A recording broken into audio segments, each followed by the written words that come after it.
pessoal, chegou o dia da reta final da sua prova. Tá chegando a hora e hoje a gente vai aqui se propor a verificar os principais pontos e as questões que são da OAB. Questões que caem na prova, que já caíram na prova e que você, com esse conteúdo, conseguiria resolver de forma muito tranquila. É claro, relembrando o nosso conteúdo de sala, mas te dando um conteúdo base para que você, nesta reta final, aprofunde seus estudos, faça bastante questões e rebente nessa prova aí, traga a aprovação para nós, principalmente na primeira fase, que é a mais emocionante. Depois a gente escolhe a nossa matéria de predileção e vamos embora. Mas agora é o foco, são todas as matérias. Todas as matérias são importantes, principalmente porque a gente tem, né, o 39 por 40, o 38 por 40, não vamos abandonar empresarial, que às vezes a gente não gosta, não vamos abandonar matéria nenhuma. Vamos focar nessa reta final em todas as matérias, para que você consiga essa aprovação, eu tenho certeza disso. Vamos comigo?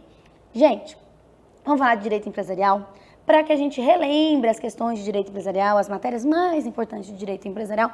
Eu sempre tenho que estar trazendo para vocês os artigos mãe, né, os artigos principais, que são o artigo 966, 967, que está ali no início do Código Civil, onde inicia a falar do direito empresarial. Bom, como que vai ser a sistemática aqui do nosso reta final, do meu reta final, da reta final de direito empresarial? Vou dar uma olhada na questão, a gente vai falar um pouquinho da matéria, lembrar um pouquinho da matéria, e com a matéria que a gente relembrou, que a gente aprofundou aqui hoje, vamos matar a questão a pau. Combinado? Vamos ver então o que separaram pra gente. Bom, tá falando de empresário, tá falando de, olha, 966 aqui, muito claro. Vamos aqui então para o quadro, já entendi qual que é a questão, o que a questão está falando. Vamos falar de quem é o empresário. Gente, pessoal, quando eu falo de direito empresarial, estou falando lá do artigo 966 do Código Civil. Artigo 966, que é igual eu disse a vocês, aquele artigo mãe do Código. E lá ele traz para nós o conceito de empresário. Quem que é o empresário, então? Empresário é aquele que exerce uma atividade econômica, organizada, profissional, para circular bens ou serviços. Vamos colocar aqui. Então, exerce uma atividade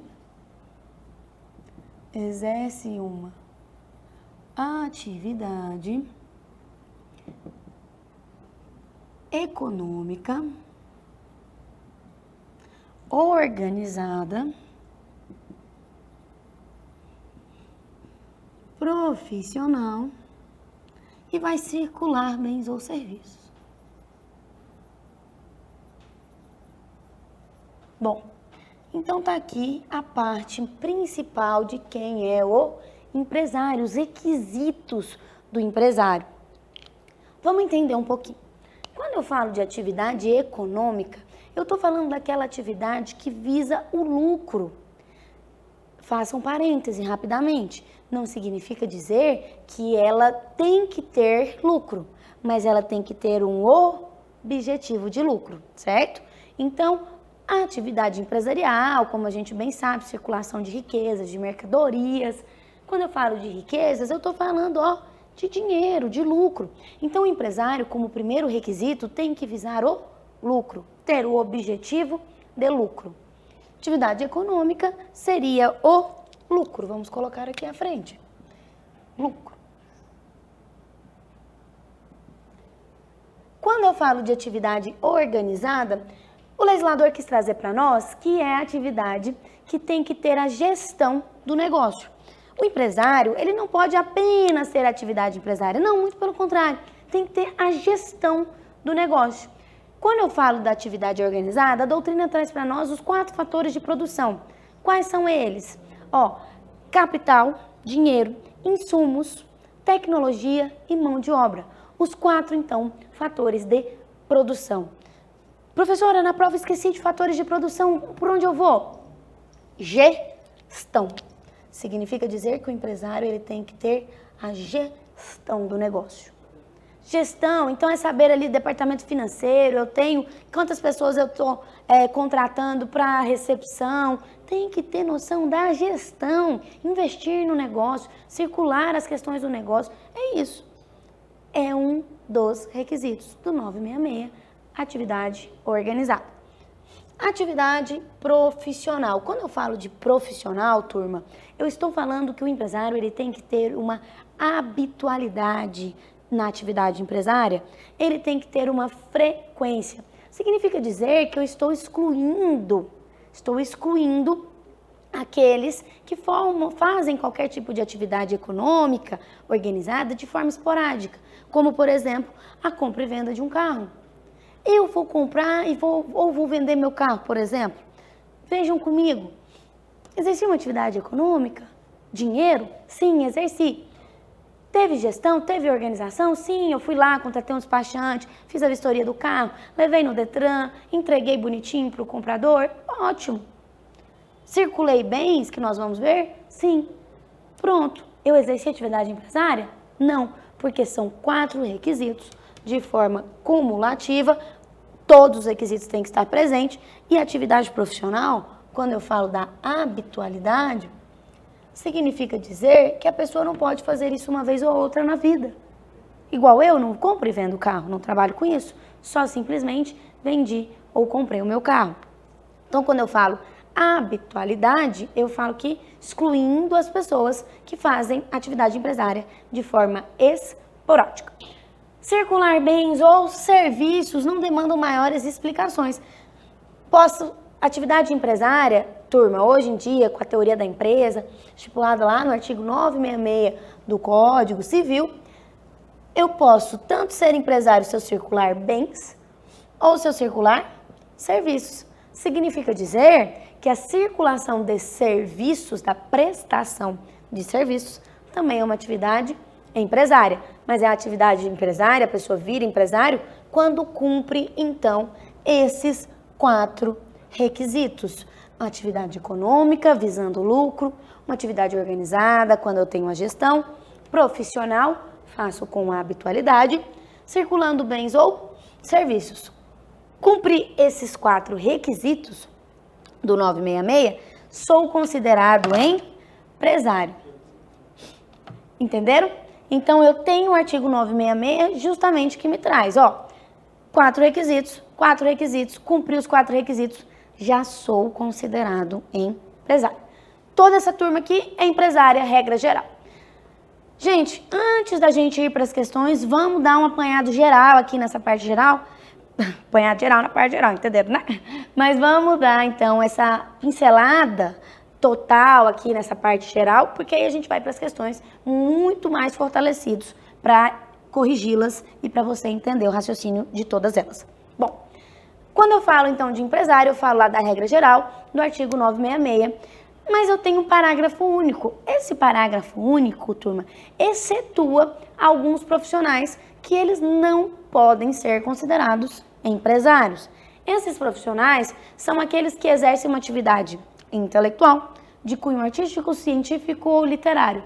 Essa turma não pode ser considerada empresários para o fim do Código Civil.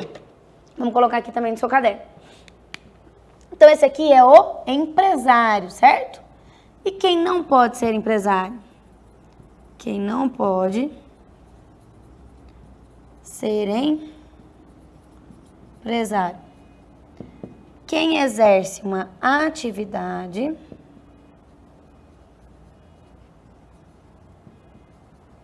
intelectual de cunho artístico, científico ou literário. Quem que eu estou incluindo aqui? Quem que está incluído nesse parágrafo único do artigo 966? O médico, o músico, o odontólogo, o psicólogo, o artista, eles não podem ser considerados empresários. Aí você me fala assim, professora, a atividade intelectual de cunho artístico, científico ou literário, não me lembrei na prova. O que eu posso me lembrar? Qual que é a palavra-chave, então, para você se lembrar? Quem exerce as atividades de cunho personalíssimo? Aquele, por exemplo, que você não trocaria por nada. Como assim? Olha, eu, Bruna, vou fazer uma cirurgia no joelho. Vou ao médico Fernando. Esse médico Fernando, Ele é especialista em cirurgia no joelho. Fiz todo o meu acompanhamento com ele. Chegou lá no final, o que aconteceu? Não foi o Fernando que fez a cirurgia. Pode isso? Não, não pode. Porque esse médico era o que eu escolhi. Estão vendo aqui o caráter personalíssimo nessa atividade, nessa historinha que eu falei para vocês? Porque tem que ser exatamente o mesmo médico. Porque eu escolhi ele. Então, exerce uma atividade de cunho personalíssimo, pode ser empresário, sim ou não? Não. Agora, o código traz para nós também, no próprio artigo 966, parágrafo único, uma exceção. Qual que é essa exceção? Se essa turma que exerce atividade intelectual de cunho artístico, científico ou literário, a atividade deles constituir o chamado, para comigo aqui, ó, constituir o chamado elemento empresa, significa dizer, pessoal, que ele pode sim ser empresário. E eu quero que vocês gravem aí, vou colocar salvo elemento empresa. Eu quero que vocês gravem para mim esse elemento empresa. Por qual razão? A professora vai explicar o que é elemento empresa, mas principalmente eu quero que vocês decorem o elemento empresa. Porque na prova da OAB, se o examinador quiser te colocar essa exceção, ele vai trazer elemento empresa. Elemento empresa é quando a atividade perdeu o caráter personalíssimo. Deixa eu explicar para vocês. Não falei do exemplo do ortopedista, do médico que ia fazer minha cirurgia no joelho? Disse para vocês desse exemplo. Só que esse sim tem um caráter personalíssimo. A diferença, quando eu falo de pessoas que perderam o caráter personalíssimo, é quando eu vou num hospital de grande renome. Eu estou indo naquele hospital de grande renome não por conta de um médico específico, mas eu sei que se eu chegar lá, eu vou ser bem atendida, eu vou ser bem tratada. Então, eu vou até aquele hospital. Fui atrás de uma pessoa, fui atrás de uma empresa, né, da atividade ali que era exercida naquele estabelecimento empresarial. Fui atrás, então, da atividade. Significa dizer, então, que a atividade do médico constitui elemento empresa. Perdeu a pessoalidade, perdeu, então, o caráter personalíssimo da coisa. Vejam vocês. Pegaram a diferença? Vamos lá, então. Todo mundo aqui é empresário, que exerce esses 4 requisitos, é empresário. Quem não pode ser empresário? Quem exerce atividade intelectual, de cunho artístico, científico ou literário. A exceção, salvo se a atividade de qualquer uma dessas pessoas constituir elemento empresa. Entenderam? Vamos então para fazer a questão número 1 do nosso reta final. Vamos lá, gente. Rodrigo desligou-se de seu emprego e decidiu investir na construção de uma hospedagem do tipo pousada, que possuía em Matinhos. Roberto contratou um arquiteto para mobiliar a pousada, fez cursos de hotelaria e, com os ensinamentos recebidos, contratou empregados e os treinou. Ele também contratou um desenvolvedor de sites de internet e um professor de marketing para divulgar a sua pousada. Desde então, Roberto dedica-se exclusivamente à pousada e os resultados são promissores. A pousada está sempre cheia e, renovando suas estratégias de fidelização, em breve será ampliada em sua capacidade. Considerando a descrição da atividade econômica desenvolvida e explorada por Roberto, assinale a afirmativa correta. Pessoal, volta aqui para mim. Vocês conseguem visualizar nesse enunciado claramente uma atividade empresarial, uma atividade econômica, organizada e profissional, circulando o que? Serviços, né? Serviços lá da hospedagem. Conseguem visualizar? Quando eu vou fazer questão, eu sempre tenho uma tendência de circular as principais informações dessa questão. Por quê? Porque eu não preciso ficar voltando nela.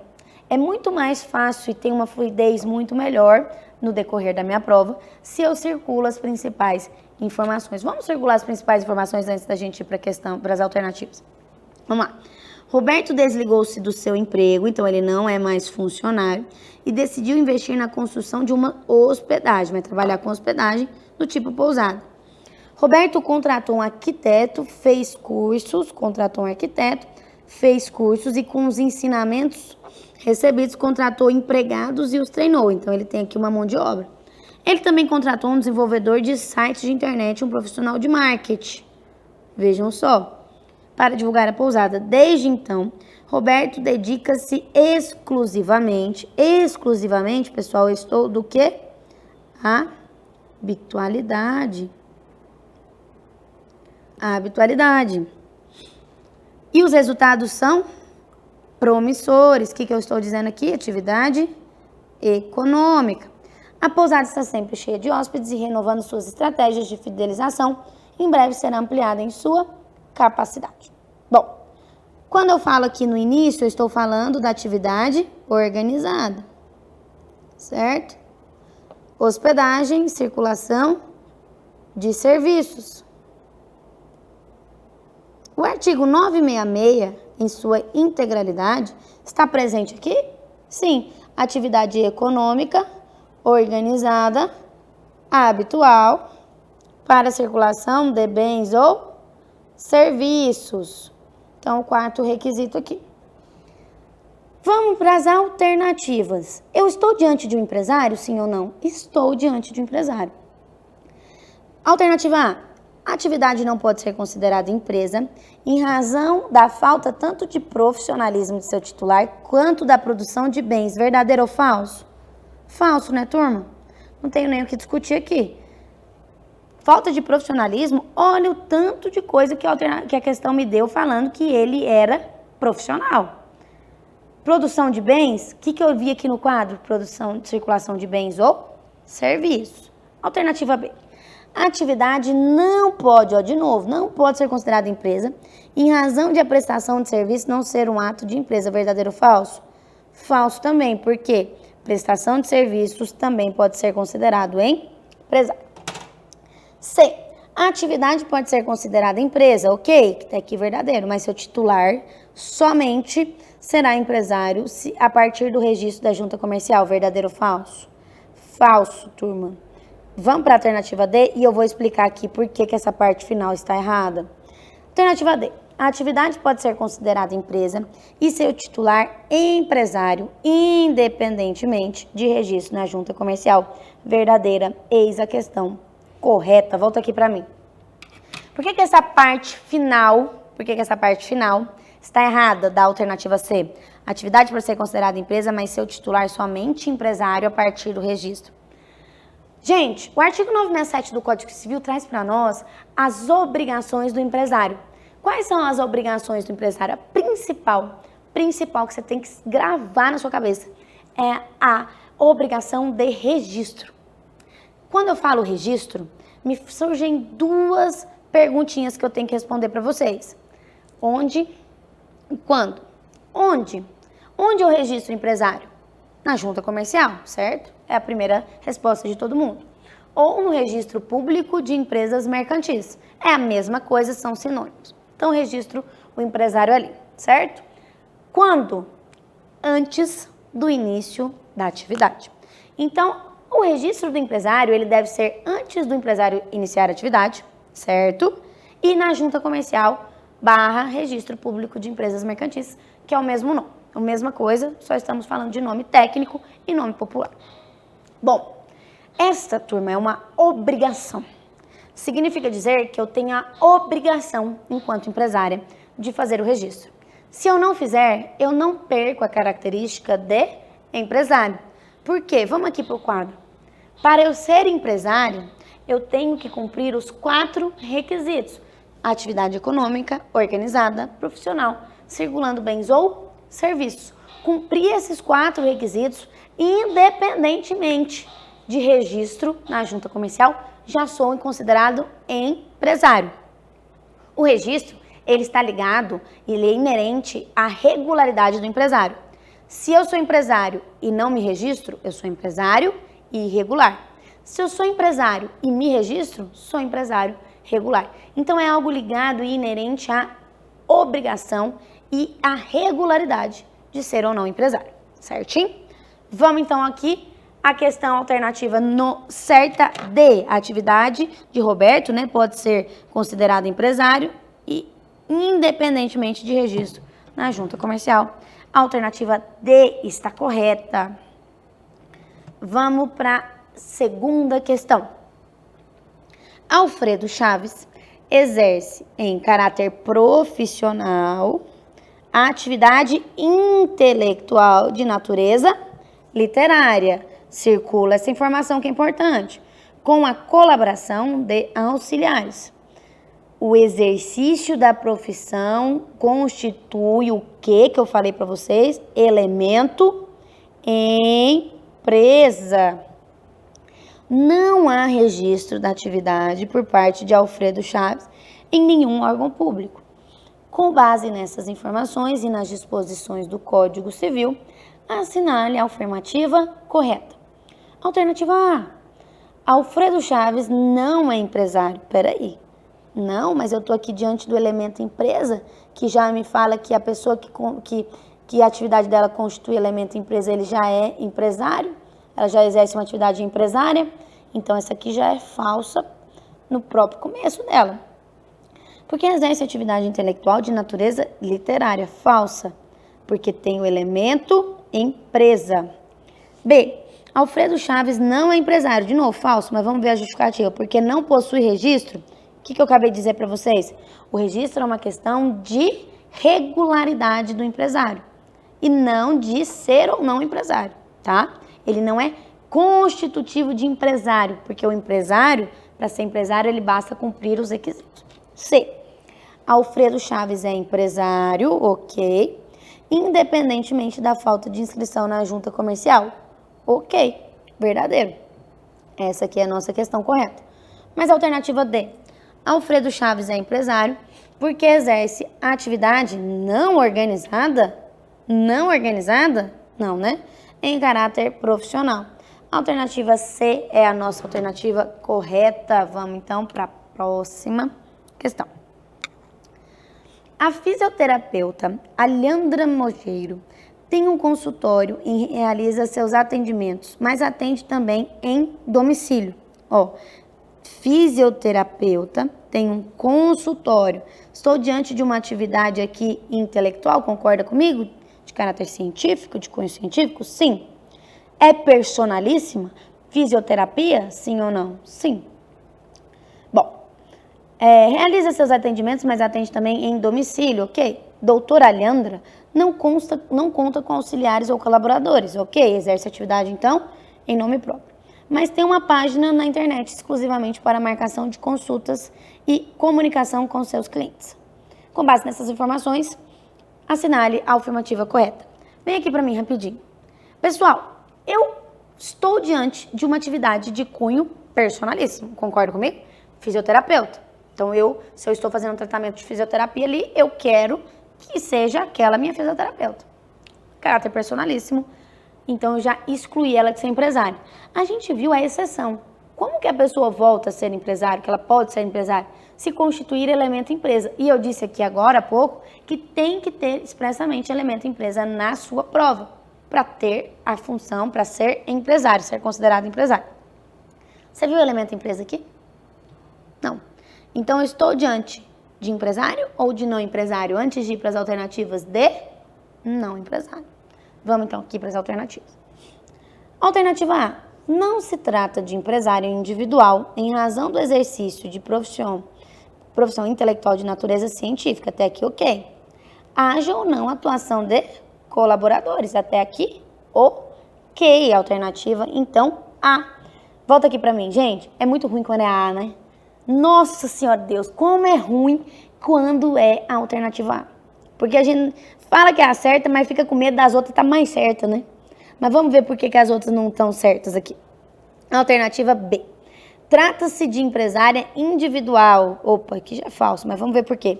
Em razão do exercício da profissão liberal e prestação de serviço com finalidade lucrativa, nada a ver com nada, né? C. Não se trata de empresário individual. Peraí, até aqui ok. Em razão do exercício de profissão intelectual, só configurar empresa com concurso de colaboradores? Falso. Aqui eu vi, a atividade, a profissão intelectual se configura empresa quando há o quê? Elemento empresa, o que não é o caso. Daqui, concurso de colaboradores, pouco importa. Alguém que exerce atividade intelectual, ela pode ter ali uma secretária, pode ter colaboradores, não importa. Agora, para que a atividade intelectual seja considerado empresário, o que tem que ter? Elemento empresa. Vamos voltar aqui? Alternativa D. Trata-se de empresária individual em razão do exercício... Trata-se de empresária individual? Falso, né? Mas vamos lá. Em razão do exercício de profissão intelectual com emprego de elemento empresa pela manutenção da página da internet. Opa, peraí. Ele está deduzindo que há elemento empresa aqui. Deduzindo. O que não está na sua questão não pode estar nas suas alternativas. Vem para mim. Ele está falando, ó, se tem página na internet, tem elemento empresa. Não, mas calma aí, tem elemento empresa lá em cima? Não falou nada de elemento empresa. Então, a alternativa agora criou elemento empresa porque tem página na internet? Verdadeiro ou falso? Falso. Então, não me resta dúvida nessa questão número 3, que a alternativa correta é a A. Alternativa A. Vamos voltar para ela? Aqui. Não se trata de empresário individual, em razão do exercício da profissão intelectual de natureza científica, haja ou não atuação de colaboradores.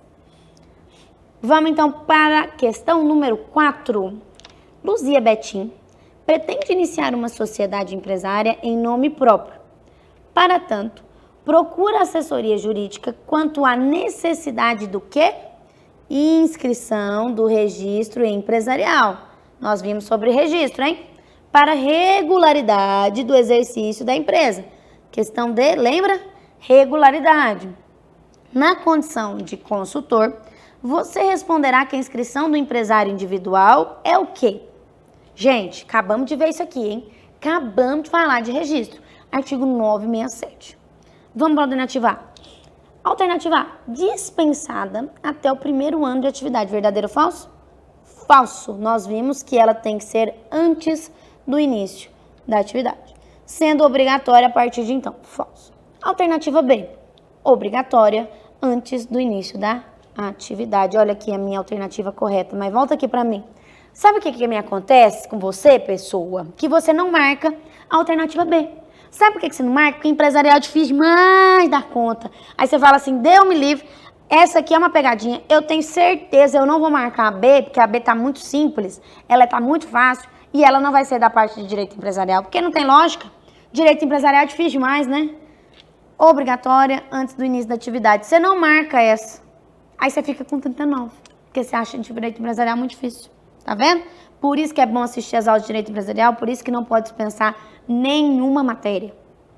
Obrigatória antes do início da atividade. Vamos ver por que as outras estão erradas. Alternativa C. Dispensada caso haja opção pelo enquadramento como microempreendedor. Falso. Para todo mundo, para qualquer porte, é obrigatória. D. Obrigatória. Verdadeiro aqui, né? Se não houver enquadramento como microempresa ou empresa de pequeno porte, gente, tem nada a ver uma coisa com a outra. Nossa alternativa correta é a alternativa B, a letra B do gabarito. Vamos ver aqui? Obrigatória antes do início da atividade. Vamos ver o que a gente... agora a gente vai entrar num tema muito importante aqui. Volta aqui para... Antes da gente fazer essa questão, vamos entrar na questão de capacidade. Capacidade de ser empresário. Eu tenho capacidade para ser empresário? Quem tem capacidade para ser empresário? Quando vocês vêm comigo aqui, eu vou apagando o quadro. Quem tem essa capacidade de ser empresário, turma? Todo aquele que tem pleno gozo da sua capacidade civil. Toda essa pessoa, ela pode ser empresária e não ser também impedido. Então, significa dizer, turma, que o empresário, qualquer um pode ser empresário, desde que ele tenha pleno gozo da sua capacidade civil, ou seja, não seja relativamente ou absolutamente incapaz, artigo 3º e 4º do Código Civil. e também não seja impedido. O que é o impedido? Em razão do cargo ou função, não posso exercer atividade empresária. Ok. Tem algumas exceções? Tem, claro que tem. Vamos colocar aqui no quadro, então, sobre capacidade. Capacidade. Quem é capaz, então, de ser empresário? Capacidade do empresário. Todo aquele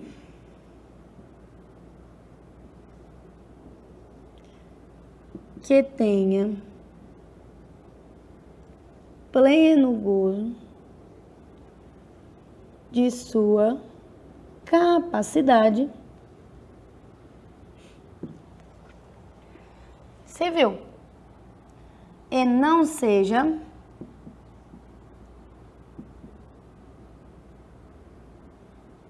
impedido, ok? Bom, quando eu falo de impedimento, vou colocar aqui, primeiro asterisco, impedimento. Em razão do cargo ou função, não posso ser empresário, tá? Então, eu tenho um impedimento. Quem que são os mais comuns aqui como impedimento? De exemplo, juiz, promotor, militar, servidor público na ativa.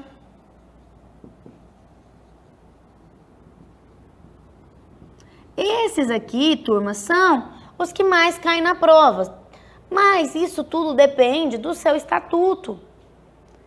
É claro, em razão do cargo ou função, eu estou impedida de ser empresário. As que a prova mais gosta de cobrar, juiz, promotor, militar, servidor público na ativa. Certo? Bom, o impedido, ele pode ser sócio? Sim, pode ser sócio. Ele não pode ser empresário. E para eu ser empresário, o que eu tenho que fazer? Cumprir os 4 requisitos do 966, atividade econômica, organizada, profissional, para circular bens ou serviços, certo? Bom, então o impedido ele pode ser sócio, você já sabe disso. E também, além dele poder ser sócio, se ele praticar algum ato de gestão, algum ato empresarial na qualidade de sócio, se ele extrapolar, ele responde pelos atos e por eventuais perdas e danos, ok? Essas são as observações quando eu falo de impedido. E quando eu falo de incapaz na sociedade? O incapaz, ele pode adentrar a uma sociedade? Sim, pode. Mas tem que cumprir alguns requisitos. Quais são esses requisitos? Requisitos. Quais são eles? O primeiro, ele deve estar devidamente assistido ou representado. O capital social da empresa deve estar integralizado.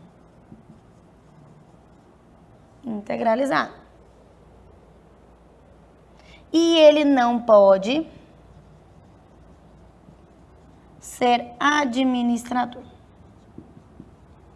Então, a junta comercial ou o registro público de empresas mercantis, quando verificar um menor querendo adentrar a uma sociedade, ela tem que verificar esses 3 requisitos.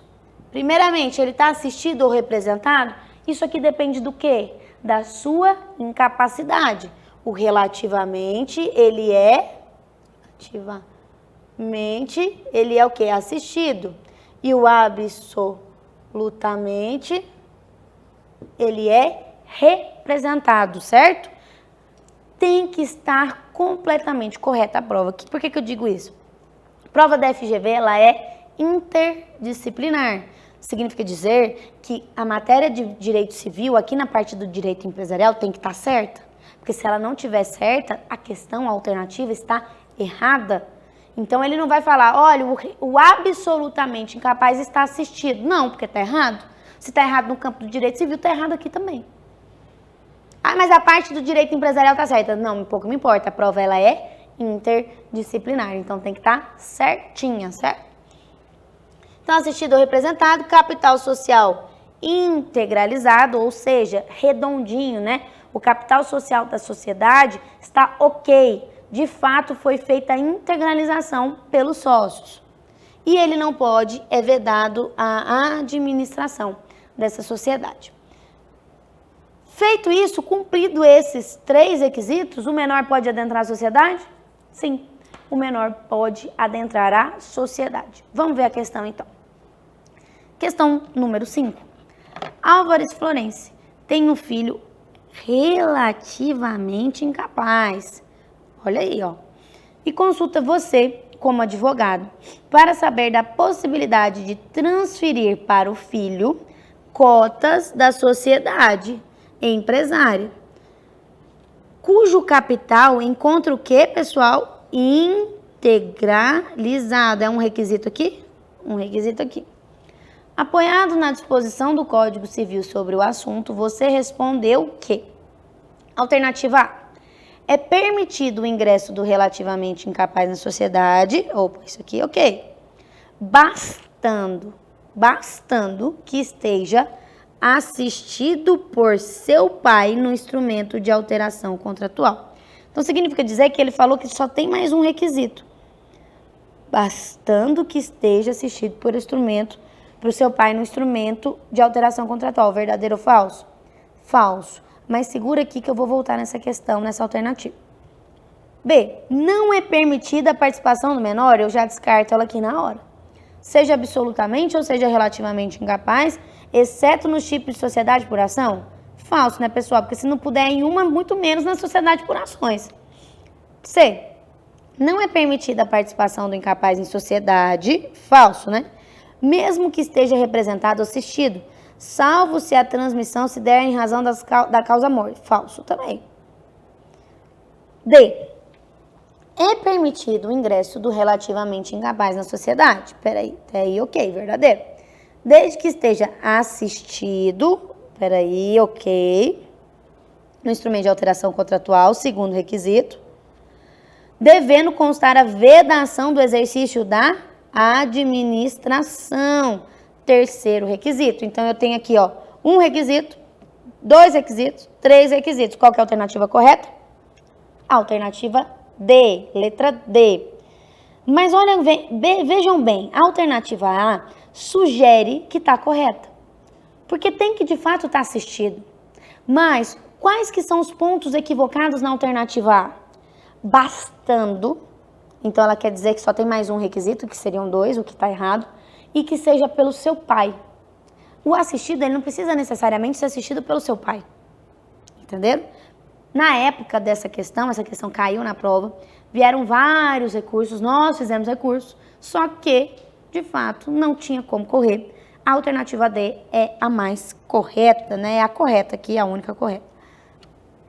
Então, D, é permitido o ingresso do relativamente incapaz na sociedade, desde que esteja assistido no instrumento de alteração contratual, devendo constar a vedação do exercício da administração por ele. Bom, pessoal, vamos falar agora de uma exceção que está lá no artigo 971. Lembrem vocês, nós falamos, ó, do empresário, de quem não pode ser empresário, do registro, que é uma obrigação do empresário, lembrem? Agora a gente vai falar do produtor rural, que ele pode ser empresário, vai depender. Por quê? Porque o artigo 971 traz para nós o seguinte, ó, o produtor rural que exerce atividade ali no campo, ele pode ser considerado empresário. Para que ele faça isso, ele tem que se registrar. Vejam a diferença. Quando eu falei do empresário lá do 966, eu falei que se ele cumprir os 4 requisitos, ele já é considerado empresário. E agora no produtor rural, eu estou falando para você que não. O produtor rural não. Ele tem uma faculdade de registro. Significa dizer que se ele não se registrar, mesmo que ele cumpra os 4 requisitos do 966, ele não vai ser considerado empresário. Conseguiu pegar? Vamos aqui então para a questão. Ó, o engenheiro agrônomo Zacarias é proprietário de 4 fazendas.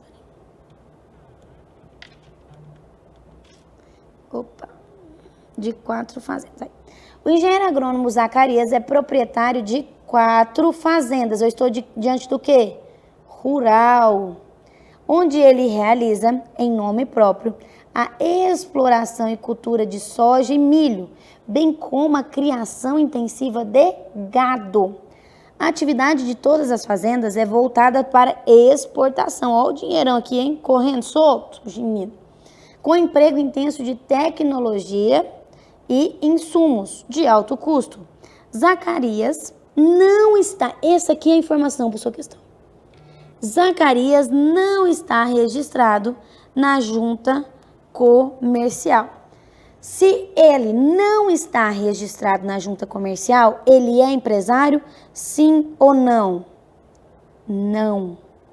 Não é empresário. Mas, professora, ele aqui faz exportação, criação intensiva de gado, uso de tecnologia, de insumos. Ele não é empresário? Não.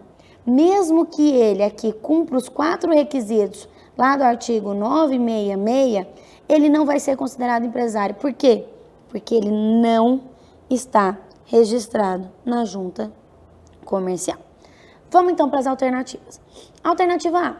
Zacarias, por exercer empresa em caráter profissional, é considerado empresário. Opa, peraí, é ou não? Não. Independentemente de ter ou não registro na junta comercial. Falso. B.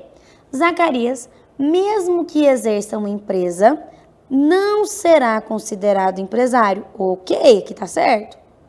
Pelo fato de não ter realizado seu registro na junta comercial. Tenho minha alternativa aqui, é essa, a correta. Alternativa C. Zacarias não pode ser registrado como empresário, porque sendo engenheiro agrônomo, exerce profissão intelectual de natureza científica com auxílio de colaboradores. Verdadeiro ou falso? Falso. D. Zacarias é empresário de fato, por não ter realizado seu registro na junta comercial antes do início da atividade.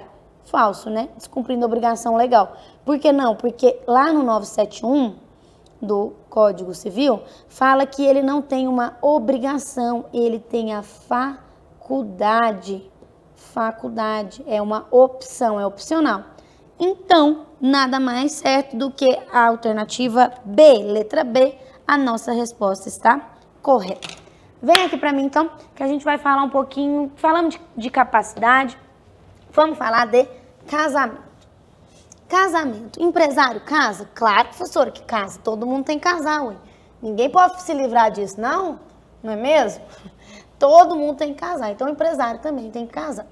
Quando o empresário casa, eu quero fazer 3 observações com vocês, para vocês matarem as questões de casamento, todas elas numa cajadada só. Deixa eu pegar aqui meus pincéis e vamos aqui. Ó. Casamento. Casamento do empresário. Casamento do empresário. Bom, primeira questão. Tem 2 regimes de casamento que os cônjuges não podem constituir sociedade entre si. Quais são esses 2 regimes? Comunhão universal e separação obrigatória. Comunhão universal e separação obrigatória. Esses 2 aqui, os cônjuges não podem constituir sociedade entre si. E as demais, professora? Todas as outras, ok, tá? Esses 2 aqui, não. Então, quero que vocês se lembrem. Lembrando que a separação obrigatória não é a mesma da separação total de bens. Separação obrigatória, lá do nosso direito civil, decorre de lei. Precisa de um alvará para casar, algo nesse sentido, tá? Então, não tem a ver. Essa é a separação obrigatória. Outra questão. Quando eu falo de atividade empresarial, eu estou falando daquela livre iniciativa, livre poder de negociação, ir lá, pegar um empréstimo, voltar. Quando eu falo disso, eu falo que o empresário ele tem que ter liberdade de ser empresário. Aí o Código Civil traz para nós uma questão muito importante. Fala assim, ó, o empresário casado, independentemente do regime que ele é casado, ó, comunhão universal, separação total, separação obrigatória, comunhão parcial, não importa. Independente do regime que ele escolheu casar, ele pode alienar ou onerar bens da empresa sem a outorga conjugal. Vou colocar aqui, ó. Então, o empresário casado, ele pode alienar ou onerar bens da empresa sem a outorga conjugal. Significa dizer que se o empresário é casado e ele vai pegar um empréstimo e vai dar em garantia a sede da empresa, ele não precisa da autorização da esposa. Não precisa. Então, para vender também o imóvel da empresa, ele não precisa da autorização da esposa, ou se a empresária não precisa de autorização do esposo, enfim, é dispensado da outorga conjugal. Último pontinho aqui sobre casamento, que é importante a gente dizer. Quando eu falo de casamento e de empresário, o empresário ele tem que dar publicidade a determinados atos lá na junta comercial, onde fica todo o histórico empresarial, no registro público de empresas mercantis. Então, quando eu falo de empresário casado, se ele celebra o conhecido pacto antinupcial, ele precisa averbar esse pacto antinupcial aonde? Na junta comercial. Então, vamos colocar aqui, ó, o empresário casado precisa levar a averbação ou pacto antinupcial à junta comercial. E não só o pacto antinupcial, pessoal, mas também instrumento de herança, doação, legado, tudo aquilo que envolver, naturalmente, dinheiro. Você tem que levar para ser averbado lá na junta comercial. Entenderam? Para quê? Para dar publicidade, para que as pessoas saibam onde estão seus bens, o que você recebeu de herança, o que você eventualmente fez de doação, para onde é que foi, para onde é que não foi. Entenderam? Diante disso, vamos então para a nossa questão 7. Fagundes e Pilar são noivos, olha lá, noivos, e pretendem se casar adotando o regime da separação de bens mediante a celebração do pacto antinupcial. Fagundes é empresário individual, certo? E titular do estabelecimento Borracharia Dona Inês. Celebrado o pacto antinupcial entre os nubentes, o advogado contratado por Fagundes providenciará o arquivamento e a averbação do documento. Aonde que vai averbar o documento, o pacto antinupcial? Alternativa A, no registro público de empresas mercantis, verdadeiro, que isso aqui é o mesmo que junta comercial, e a publicação na imprensa oficial. Vem aqui pra mim. Publicação na imprensa oficial, aí você pensa, né? Eu tô casando, ainda tem que sair publicando na imprensa oficial, meu Deus do céu. Aí é um absurdo, né? Muito sem lógica mesmo. Então, falso. Vamos para as questões. Alternativa B. No registro público de empresas mercantis, ok?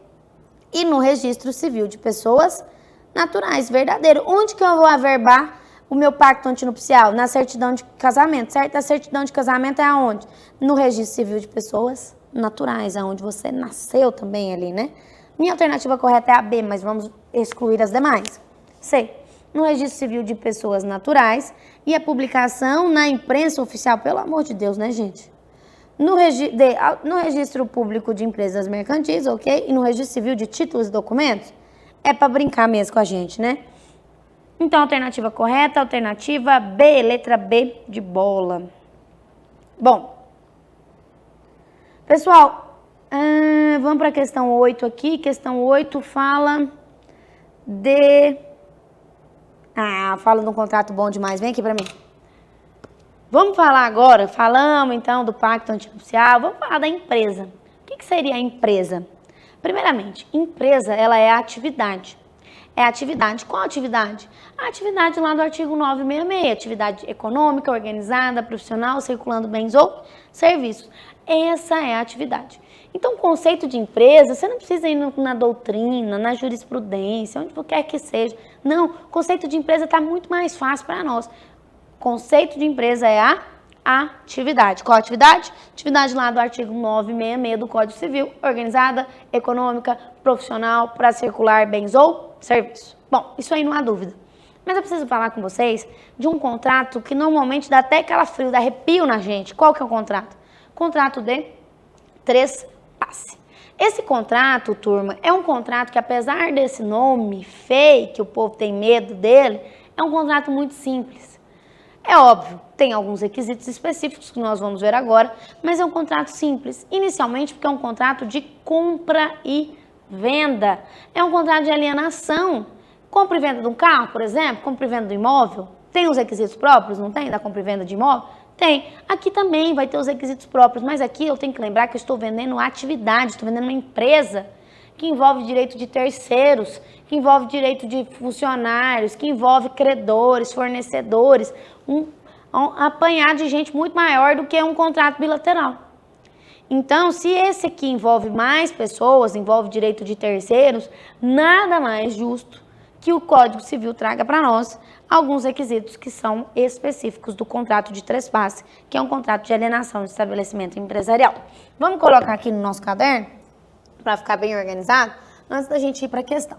Questão essa, turma, que eu acredito que possa cair na sua prova novamente, é uma questão que pode ser muito bem trabalhada, mas se você souber dos requisitos, não tem como você errar essa questão, mesmo que você não goste do nome deste contrato, contrato de trespasse. Primeira questãozinha, olha lá, empresa. Empresa é o quê? A atividade. Atividade de onde? Atividade do artigo 966 do Código Civil. Econômica, organizada, profissional, circulando bens ou serviços. Não tem como errar isso aqui. Já está cansado de saber. Agora vamos falar de estabelecimento empresarial. Para eu entender o contrato de trespasse, eu tenho que entender o que é o estabelecimento empresarial / o estabelecimento comercial. Pode ser chamado das duas formas na sua prova. É a alienação, estabelecimento empresarial, esse aqui sim é o conjunto de bens corpóreos ou incorpóreos que integram a atividade. Que integram a atividade. Isso aqui, turma, é o objeto. O objeto do meu contrato de trespasse.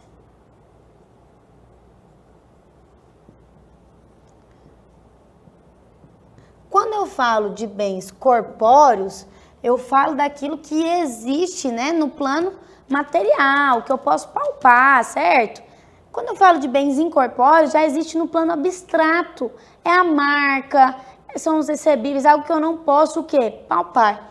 Já os corpóreos, mesa, computador, quadro, tudo isso. Então, tudo que integra um estabelecimento, tudo que está aqui dentro, por exemplo, dessa sala de aula, integram o estabelecimento empresarial.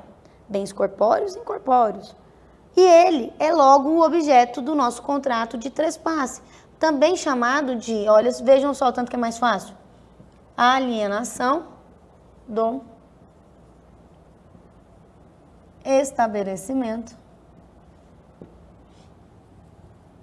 empresarial. Certo? A alienação do estabelecimento empresarial é a compra e venda de toda a atividade, de todo o estabelecimento. Então, vai com tudo. Quais são os requisitos da alienação desse estabelecimento empresarial, então? Vamos lá. Turma, muito tranquilo também de dizer. O Código Civil traz para nós, lá no artigo 1142 e seguintes, que quando eu falo de um contrato de alienação, sempre vai ter o alienante, que está vendendo, o adquirente, que está comprando, ok? Sem maiores dúvidas com relação a isso. O alienante, ele tem que ter bens suficientes para saldar todas as dívidas. Significa dizer que ele tem que ter dinheiro para saldar todas as dívidas. Normalmente ele tem? Claro que não, porque ele está vendendo, ó, quer vender para ganhar um dinheirinho. Se ele não tiver esses bens suficientes, então, para saldar todas as dívidas, o código traz, ó, tem que notificar todos os credores para ciência e anuência, e essa anuência pode ser de forma tácita ou expressa, no prazo de 30 dias. Então, os credores têm um prazo de 30 dias. Primeiro requisito aqui. Primeiro requisito. O alienante tem que ter bens suficientes para quitar todas as dívidas.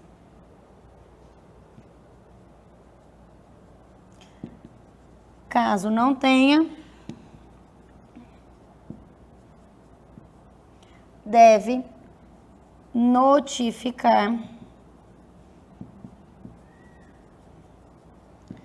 todos os credores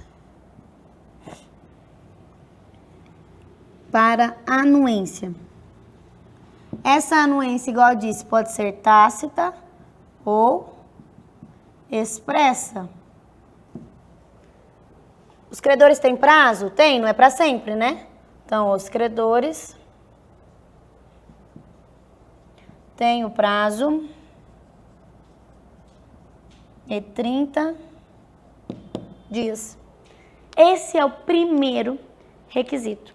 Então, a pessoa quer vender, a primeira coisa que ela tem que fazer, peraí, deixa eu parar aqui, vou ver se eu tenho dinheiro. Não tem dinheiro, então eu tenho que notificar todos os meus credores para que eles me deem anuência tácita ou expressa no prazo de 30 dias. Vou apagar aqui, pessoal, só para a gente fazer a diferenciação dos requisitos do alienante e do adquirente. O alienante, quem está vendendo, tem alguns requisitos para serem cumpridos, diferentes dos requisitos do adquirente. Então, vamos lá. Falando ainda de trespasse, tá? Só para não gerar confusão. Requisitos aqui do alienante. Alienante, quem está vendendo. Quem está vendendo, então, o alienante, tem dois requisitos principais e mais importantes. Primeiro deles, ele continua responsável solidariamente por todas as dívidas. Solidariamente, ele continua responsável por todas as dívidas, mas tem um prazo, não é para sempre.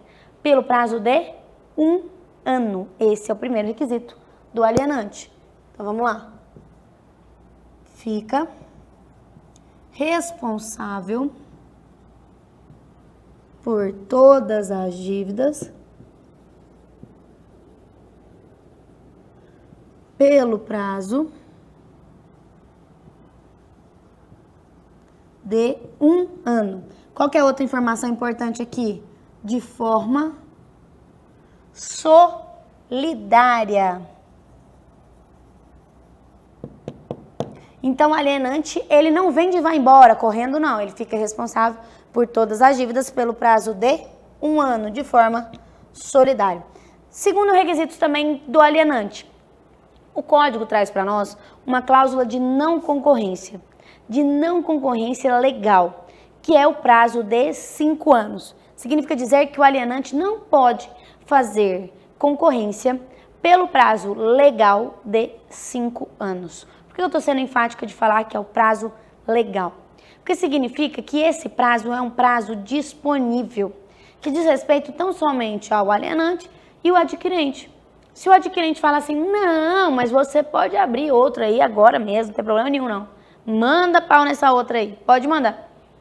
Ok, não tem problema, eu posso diminuir, eu posso aumentar. Mas e se o contrato não tiver nada? Qual que é o prazo? 5 anos. O prazo do Código Civil, 5 anos. Então tem um prazo de não concorrência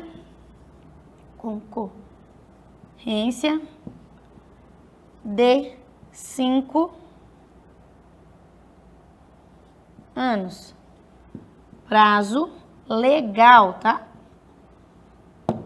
Essas são as responsabilidades mais importantes do alienante. Vamos falar do adquirente. Adquirente, quem está comprando. Primeira responsabilidade dele, que eu quero que você lembre de uma palavra em específico aqui, ó. Ele vai ser responsável por todas as dívidas. Só que tem um porém. Desde que essas dívidas estejam devidamente contabilizadas. Esse é o nome para sua prova. Contabilizados. Você tem que lembrar desse nome. Então, responde.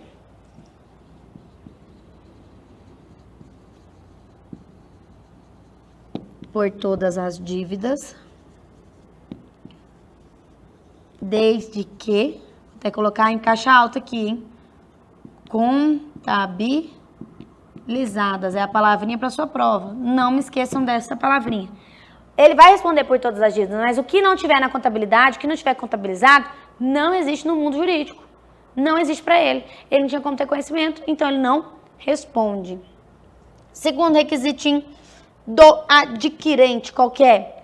O adquirente, automaticamente, ele se subroga em todos os contratos que estejam ativos. Princípio da continuidade empresarial. Tira o alienante e coloca o adquirente como se nada tivesse acontecido. Os contratos todos se mantêm.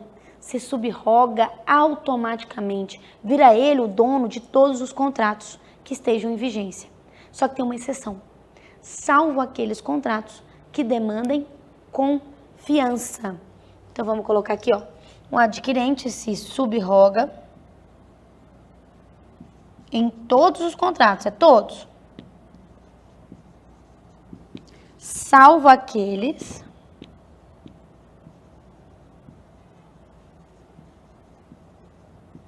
que demandem confiança. Quem que eu coloco aqui, hein? Qual que é o meu exemplo clássico nesse que demanda confiança? Ah, mas você vai saber demais, né? Advogado, relação de confiança. Qual outro? Muito importante aqui para eles. Contador. Contador demanda confiança, sim ou não? Claro que demanda. Então, eu também posso, ali na hora que eu adquiro uma sociedade empresária, um estabelecimento empresarial, eu posso fazer o corte. Não sou obrigada a me subrogar. Nenhum dos contratos que demandem confiança. São esses, então, os requisitos. Volta aqui para mim. Vamos ali ler, então, a questão de alienação do estabelecimento empresarial. Questão número 8. As sociedades empresárias Y e J celebram um contrato de quê? Celebram um contrato tendo por objeto a alienação do estabelecimento da primeira, da Y. Alienação do estabelecimento, nada mais do que é o contrato de trespasse, sendo denominado de uma forma diferente. Situado em Antônio Dias. Na data da assinatura do contrato, dentre outros débitos, o quê? Regularmente contabilizados. Constava uma nota promissória havia 3 meses, no valor de R$25 mil. Tá contabilizado? Tá. Qual que é o valor? R$25 mil. Vencida há 3 meses. O contrato não tem nenhuma cláusula quanto à existência de solidariedade entre as partes. Qual que é o prazo de solidariedade entre as partes que nós vimos agora? 1 ano. Tanto pelos débitos vencidos quanto pelos vencentes. Sabendo que em 15/10/2018, após a averbação na junta comercial competente, houve publicação no contrato na imprensa oficial e tomando por base comparativa a data de 15/1/2020. Turma, então, 15/10 foi a averbação, publicou o contrato de trespasse. Ele está me dando um caso, um fator que aconteceu em 15/1/2020. Aí ele está perguntando de quem aqui? O alienante. Quem está vendendo.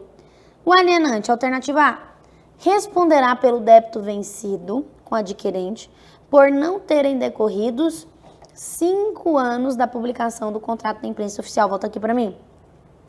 Esse prazo de 5 anos, ele existe?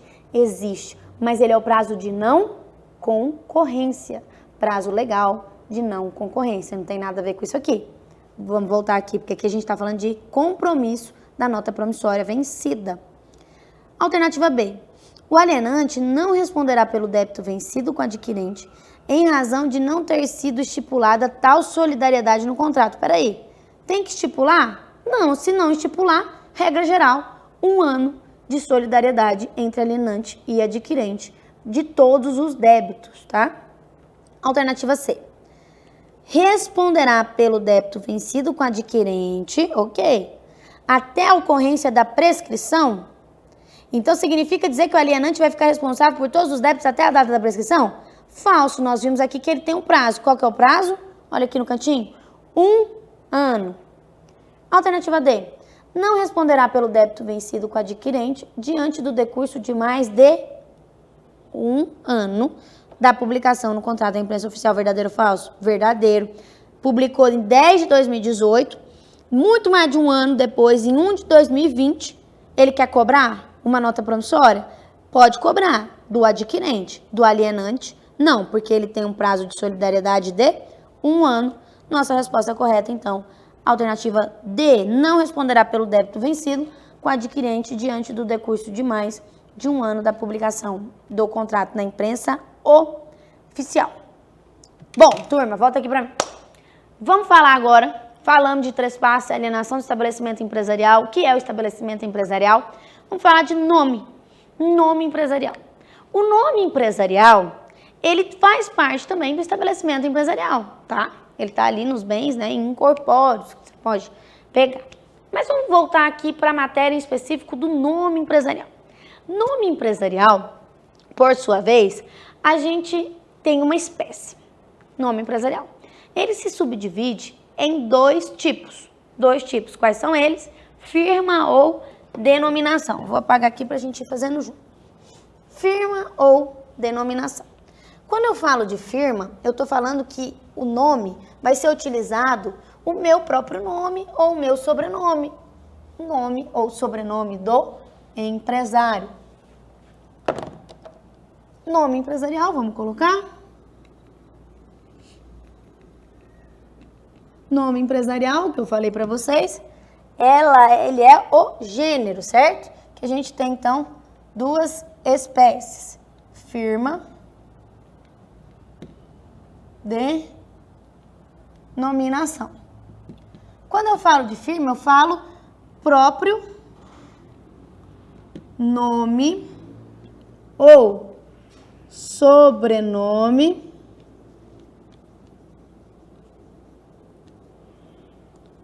do empresário. Então é Bruna Correia Fonseca Artigos Esportivos Limitada. Estou usando meu nome? Estou. Firma. Denominação é o elemento fantasia. Elemento fantasia. Ou seja, eu crio, é algo subjetivo. Eu criei Bom de Bola Artigos Esportivos Limitados. Eu criei. Então, estou diante de denominação. Quando eu falo de empresário individual, Eu estou falando que ele só pode utilizar nome empresarial na modalidade firma. Quando eu falo de sociedade limitada, eu falo que ele só pode utilizar, ele pode utilizar tanto firma quanto denominação. A sociedade limitada, então, ela pode escolher firma ou denominação. Quando eu falo de sociedade anônima, lá na 6404, eu falo que só pode ter denominação. Não posso escolher firma, não posso ter um nome. Perde a pessoalidade aqui quando eu falo de sociedade anônima, certo? Então, empresário individual apenas firma, sociedade limitada firma ou denominação, sociedade anônima denominação. Outra observação importante quando eu falo de nome é a proteção do nome empresarial. Proteção do nome empresarial, eu estou dizendo que ela é a nível estadual, a cargo das juntas comerciais. São elas que protegem o nome empresarial. Então, se eu falo nome empresarial, eu falei bom de bola, né? Bom de bola. Artigos esportivos, bom de bola. Artigos esportivos, quem que vai proteger isso aqui? Vai ser a junta comercial. De forma estadual. Junta comercial, temos uma em cada estado. Então, de forma estadual. Mas e se eu criei uma marca? BB Bolas. É uma marca que eu criei. Quem que protege? Aí sim, é o INPI, Instituto Nacional da Propriedade Industrial, e tem uma proteção nacional. Não confundam proteção de nome com a proteção de marca. São coisas distintas. Marca tem proteção nacional. Instituto Nacional da Propriedade Industrial. Então, tem sim uma proteção nacional. Quando eu falo de nome empresarial, a proteção ela deve e ela é estadual a cargo das juntas comerciais. Dito isso, vamos agora fazer as questões sobre nome empresarial. Cruz Machado pretende iniciar o exercício individual de empresa e adotar como firma, exclusivamente o nome pelo qual é conhecido popularmente, né, pela população. Monsenhor. Ele quer alegar firma como se fosse Monsenhor. É um nome aqui? Não, não é um nome. De acordo com as informações acima e as regras legais de formação de nome empresarial, para o empresário, estou diante de quem? Do empresário individual. Assinale a afirmativa correta. Volta aqui para mim. Lembrando que eu estou dizendo que quando eu falo de empresário individual, firma, sociedade limitada, o que eu falo? Firma ou denominação. E sociedade anônima, apenas denominação. Volta aqui para mim, põe lá. Vamos para as alternativas então. A pretensão de Cruz Machado é possível. Peraí, isso aqui já é falso. Pois o empresário individual pode escolher livremente a formação de sua firma? Não é livremente. Primeiro que Monsenhor não seria considerado firma, porque é um elemento fantasia. B. A pretensão de Cruz Machado não é possível. Ok. Verdadeiro, não é possível. Pois o empresário individual deve adotar denominação? Não. Indicativa do objeto social como espécie de nome empresarial. Falso. C. A pretensão de Cruz Machado não é possível, ok? Pois o empresário individual opera sob firma, ok? Constituída por seu nome completo ou abreviado, pode ser até o sobrenome. Verdadeiro aqui. Nossa questão correta. Questão C, alternativa C. Letra D, vamos ver o que está errado aqui. A pretensão de Cruz Machado é possível. Falso, né? Pois o empresário individual pode substituir seu nome civil por uma designação mais precisa da sua pessoa. Falso. A alternativa correta é a alternativa C, não há nenhuma dúvida. Vamos para a próxima então, questão 10. Também falando de nome empresarial. Pedro Laurentino deseja constituir uma sociedade limitada unipessoal, cuja denominação será Padaria São Félix do Piauí. sediada em Teresina. A inscrição dos atos constitutivos da pessoa jurídica ou as respectivas averbações de atos posteriores no registro empresarial assegura o uso exclusivo do nome empresarial aonde? Pessoal, aqui eu estou falando de nome empresarial. E aonde que vai ser assegurado? Vejam bem, essa questão foi tão bonita, foi tão fácil de fazer, que ela nem quis saber se você sabia de geografia. Não, ela colocou uma alternativa estado, outra município, outra território nacional e outra dividiu o país em regiões. Nós já vimos aqui, nome empresarial. Quando eu falo de nome empresarial, estou falando de uma proteção estadual. Não há erro para mim, estadual. Quando eu falo de marca, aí sim, aqui seria a marca, proteção nacional. Mas aqui eu estou falando de nome empresarial. As outras não vou nem entrar, né? Nas conversas. Mas o que poderia me confundir aqui seria a A ou a C. Não tem dúvida. Nos limites, então, do estado do Piauí, alternativa correta, letra A, nos limites do estado do Piauí. Vamos fazer essa questão 11, porque também a gente viu. Ó, Paulo, casado no regime de comunhão parcial com Jacobina, é empresário enquadrado como microempreendedor individual. Mas ele é o quê? Empresário e ele é casado no regime de comunhão parcial com Jacobina. O varão pretende gravar com hipoteca o imóvel onde está situado seu estabelecimento, que serve exclusivamente aos fins da empresa. De acordo com as disposições, assinale a afirmativa correta, a opção correta. Volta aqui para mim. Gente, muito tranquila essa questão. Nós falamos sobre ela. O empresário casado, independentemente do regime, pode alienar ou onerar bens da empresa, sem a chamada outorga conjugal. Não vimos isso? Então, sem maiores erros aqui, para que a gente fale sobre essas alternativas. Vamos lá. Alternativa A. Paulo pode, então aqui eu já sei que pode, verdadeiro. Sem a necessidade de outorga conjugal, verdadeiro. Qualquer que seja o regime de bens, verdadeiro. Gravar com hipoteca os imóveis que integram o seu estabelecimento. Aqui é verdadeiro. Essa alternativa é a A. Mas vamos entender por que as outras estão equivocadas. Paulo não pode, já está errado aqui, né? Sem a outorga conjugal, já está errado aqui. Gravar com hipoteca os imóveis que integram o seu estabelecimento. Salvo, aí ele vem trazer uma exceção aqui, que o código não traz isso aqui para nós. Salvo no regime de separação de bens. Falso. Falso. Todos os regimes, todos, qualquer que seja o regime. Paulo, qualquer que seja o regime de bens, qualquer que seja o regime, depende de outorga conjugal. Falso. Para gravar com hipoteca os imóveis que integram o seu estabelecimento. Errado. Alternativa D. Paulo pode, ok. Sem a necessidade de outorga conjugal, ok. Gravar com hipoteca os imóveis que integram o seu estabelecimento, ok. Salvo no regime da comunhão universal. Falso. Aqui, qualquer que seja o regime, nós já vimos isso. Nossa resposta correta, então, alternativa A.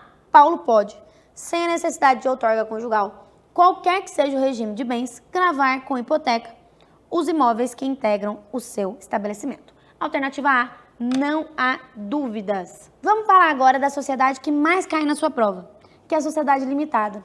E tem um motivo, é claro, porque a sociedade limitada também é responsável pelo maior índice de registros de sociedades nas juntas comerciais. Então, como é a sociedade que mais se utiliza, é a sociedade também que mais cai na sua prova da OAB. Vou falar um pouquinho dela. O que é sociedade limitada? Ela está lá no artigo 1052 do Código Civil, dizendo que ela é a sociedade que os sócios, eles respondem limitadamente pelas cotas no capital social, mas todos os sócios respondem de forma solidária pela integralização do capital social. Significa dizer que todo mundo vai responder apenas pela sua cota parte, mas se um dos sócios faltar, todos os outros vão responder de forma solidária pela integralização do capital social. certo? Bem tranquilo. Mas o que acontece? Essa sociedade teve recentes alterações, não tão recentes, já tem um tempinho, uns 2, 3 anos, mas são alterações recentes. Principalmente pelo fato que antes, você, para constituir uma sociedade limitada, você tinha que ter 2 ou mais sócios. Então, para que você tivesse esta sociedade limitada constituída por 2 ou mais sócios. Hoje não.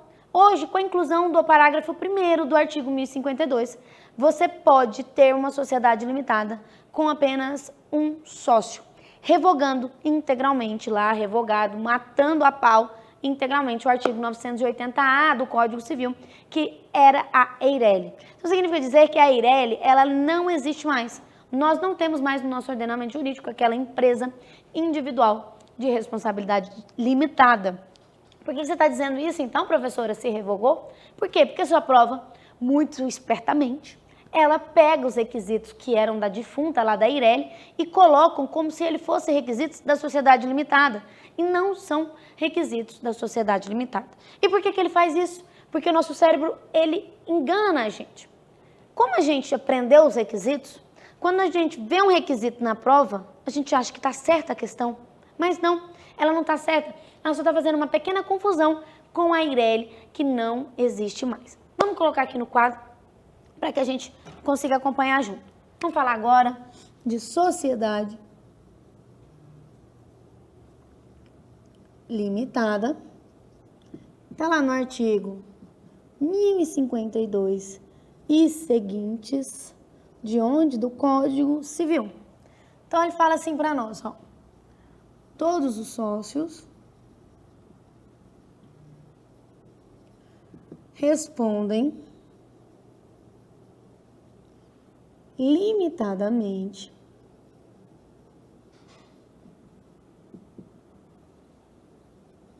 pela suas cotas no capital social, mas todos respondem solidariamente pela integralização. Bom, certo. Visto isso, preciso que vocês se recordem que agora a sociedade limitada, lá no parágrafo 1º, pode apenas um sócio constituir a sociedade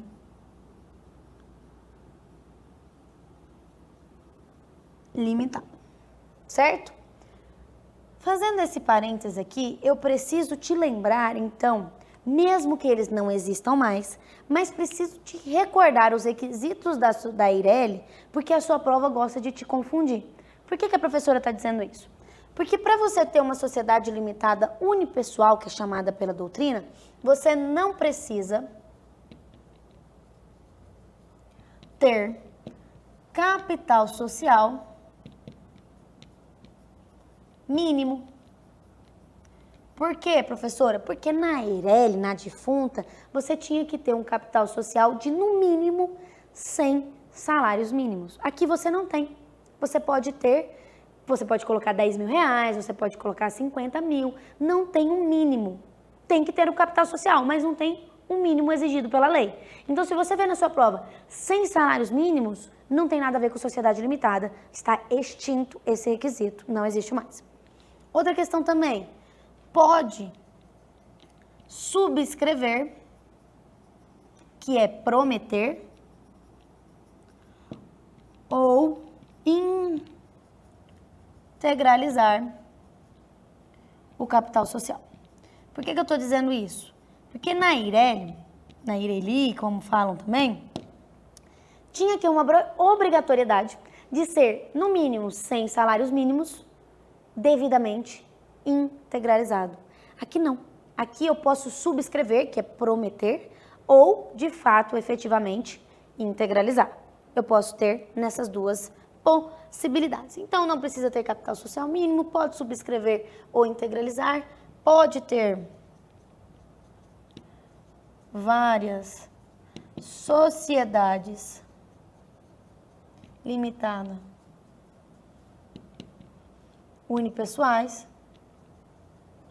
Por que você está dizendo isso, professora? Porque antes, para você ter Eireli, você tinha que ter apenas uma por CPF. Não podia ter mais de uma, então era uma Eireli por CPF. E na sociedade limitada unipessoal, não tem este requisito. Não tem esse requisito. E como nós bem vimos quando falamos de nome empresarial, nós podemos, então, ter os dois nomes empresariais, firma ou denominação, as duas modalidades. Certo? O que eu preciso saber? Posso ter uma sociedade limitada unipessoal? Posso. Tenho que ter capital social mínimo? Não. Posso subscrever ou integralizar o capital social? Pode. Posso ter várias sociedades limitadas unipessoais? Posso. Não tem problema. Antes eram todos requisitos da defunta, da Eireli, que não podiam ter. Certo? Vamos então fazer a nossa próxima questão. Nossa próxima questão, questão 12. Estão comigo? Alexandre Laroque pretende constituir sociedade do tipo limitada, sem se reunir a nenhuma outra pessoa. Pode isso aqui? Sociedade limitada unipessoal. Pode? Pode, acabamos de ver que sim, sem se reunir com e consulta você, advogado, para saber a possibilidade de efetivar sua pretensão. Assinale, então, a opção que apresenta a resposta dada pela advogada ao cliente. É possível sim ou não? Sim, é possível. Então, primeira questão, é possível. Vamos ver o que é. Alternativa A, é possível? Sim, é possível. A sociedade limitada pode ser constituída por uma pessoa e pode-se que sim aplicarão no ato de constituição no que couberem as disposições sobre o contrato social. Verdadeira. Essa aqui é a nossa questão certa e que eu já disse para vocês que é muito ruim, porque é a alternativa A e você sempre acha que é ruim de ser A, porque pode ter outra mais certa, mas vamos ver as outras mais certas. Alternativa B, não é possível, já sei que é falso. A sociedade limitada só pode ser unipessoal acidentalmente pelo prazo máximo de 180 dias, nos casos em que remanescer apenas um sócio, pessoa natural. Falso, já era falso ali no início. Essa aqui era uma disposição antiga, tá, turma? Então, existia essa possibilidade sim, mas é uma disposição que foi revogada. Letra C. Não é possível, já sei que é falso. Apenas a empresa pública e a subsidiária integral podem ser sociedades unipessoais e constituídas com apenas um sócio, pessoa jurídica. Falso. Olha aqui a D. Muita gente marcou essa D, viu? Muita gente marcou ela. É possível, desde que o capital da sociedade limitada seja igual ou superior a 100 salários mínimos e esteja totalmente integralizado. Falsa. Por quê? Muita gente marcou porque ficava com esses 100 salários mínimos aqui na cabeça. Porque aprendeu isso, de fato, na faculdade. Mas essa questão está completamente revogada. Alternativa correta. Alternativa A. Volta aqui para mim. Alternativa A. É possível. A sociedade limitada pode ser constituída por uma pessoa e pode-se que se aplicarão ao ato de instituição no que couberem as disposições sobre o contrato social. Vamos aqui ver mais uma questão sobre sociedade limitada. Duas, inclusive. Há uma questão de dissolução da sociedade. Ela pode ser de forma parcial ou de forma total, certo? Quando eu falo de dissolução parcial da sociedade, eu falo de algumas hipóteses. E eu quero trazer para vocês duas hipóteses de dissolução parcial da sociedade limitada. Dissolução parcial da sociedade limitada. Vamos lá, então, ver. A primeira possibilidade, eu quero dizer para vocês da exclusão. Então, estamos falando de dissolução parcial da sociedade. Dissolução parcial da sociedade. Primeira hipótese que eu quero ver com vocês é a exclusão extrajudicial do sócio minoritário.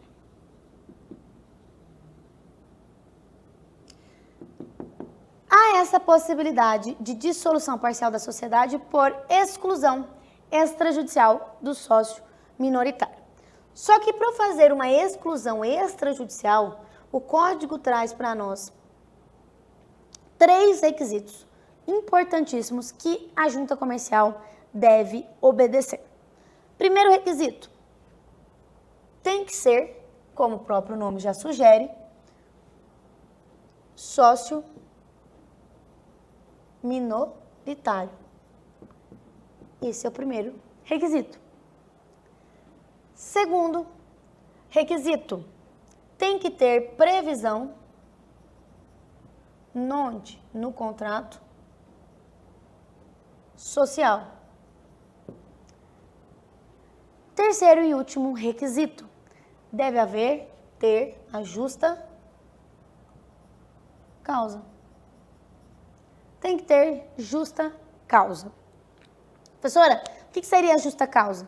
Sempre falo isso em sala, justa causa é tudo aquilo que salta aos olhos.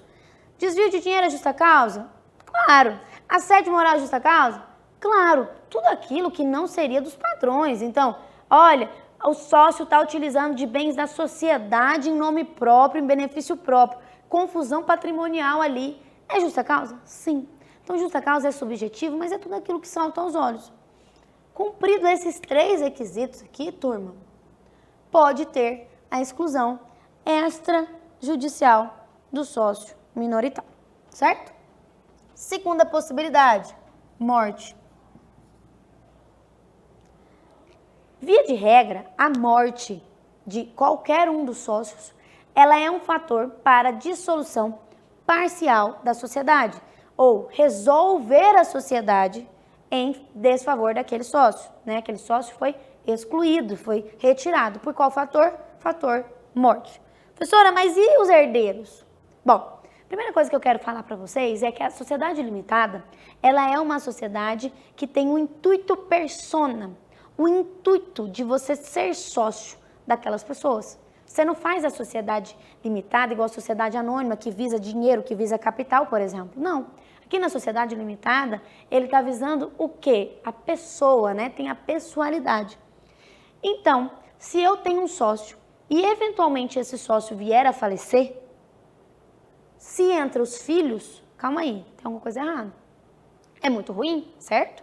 Então, o Código Civil, protegendo esse intuito persona, esse affectus societatis que tem na sociedade limitada, ele traz para mim a seguinte questão.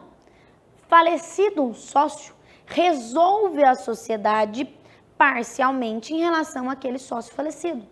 Não entra automaticamente os filhos e herdeiros na sociedade. Gente, olha comigo aqui, é muito lógico isso.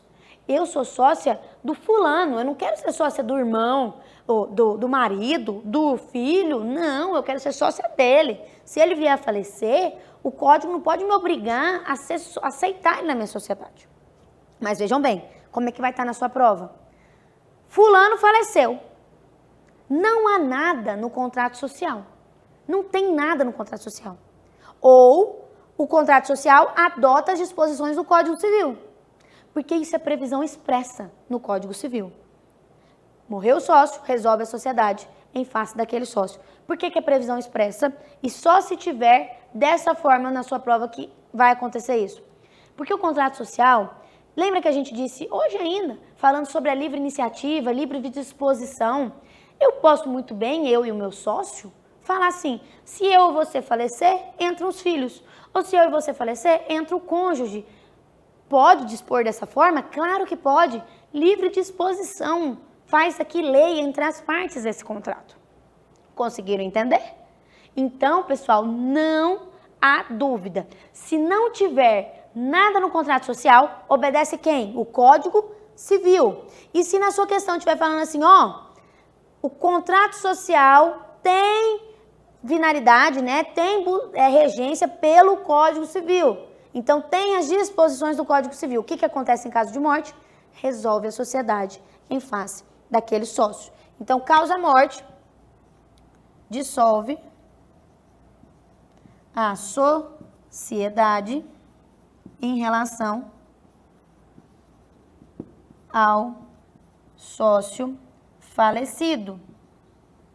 Então, essa aqui é a disposição do Código Civil. Salvo, vou colocar expressamente aqui, se existir disposição diferente aonde? No contrato social. Vamos fazer a questão aqui agora? Pessoal, questão 13. A sociedade Corinto e Curvelo é composta por apenas 2 sócios, ok? Sendo o sócio Corinto titular de 40%. E o sócio Curvelo, então, do restante, né, gente? Não tem 100% do capital social.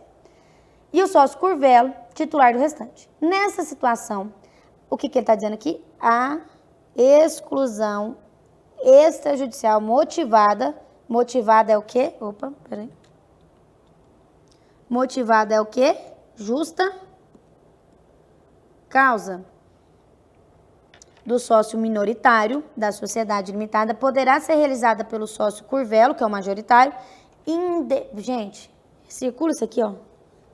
Independentemente, vem pra mim.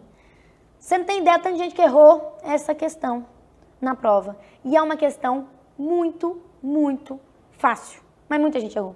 Muita gente errou mesmo. Por quê? Porque quando ele fala independentemente de ter havido, ele tá querendo, o examinador, ferrar todo mundo, né? É, mais ou menos isso. Mas ele tá querendo saber a questão falsa. Alternativa falsa. E não a verdadeira. Porque a verdadeira era o que você tinha que fazer. Era o que estava certo. Mas o que você não tinha que fazer é o que ele quer saber. Muita gente marcou a alternativa A, que está certa, mas para fins de questões está errada. Para fim desta questão aqui está errada. Vamos aqui comigo, ó. Tem justa causa? Tem justa causa, motivada, né? Então, ok. Requisito justa causa. É minoritário? É minoritário. Ok. Alternativa A, tem que lembrar que é independentemente. Justa causa, ou seja, de modo discricionário. Gente, independentemente de ter havido justa causa? Não. Justa causa, ele tinha que ter mesmo, tem que ter justa causa. Tem que ter justa causa. Alternativa B, vamos lá. Independentemente de ter previsão no contrato social da exclusão por justa causa? Não, né? Tem que ter. Tem que ter. Então, isso aqui tem que ter, isso aqui tem que ter. Alternativa C, alteração no contrato social. Gente, todo e qualquer ato que você vai mexer no contrato social, entrar sócio, destituir administrador, todos os atos devem ter alteração no contrato social. Então, isso aqui é meio lógico, meio óbvio. Se eu excluir um sócio, o que acontece? Eu tenho que ir lá alterar o contrato social, porque senão ele vai ser sócio para sempre. O contrato social ele tem que ser fidedigno a como a situação da empresa está. Se eu tirei um administrador, o que eu tenho que fazer? Ir lá e alterar o contrato social. Então, tem que ter alteração do contrato social? Tem. Tem que ter reunião ou assembleia para esse fim? Não tem. Não tem que ter. E aí, qual que é a resposta certa? É a alternativa D, letra D. Independentemente de ter havido assembleia ou reunião especial para esse fim. Gente, é uma sacanagem. Muita gente errou, porque já marcou de cara a A.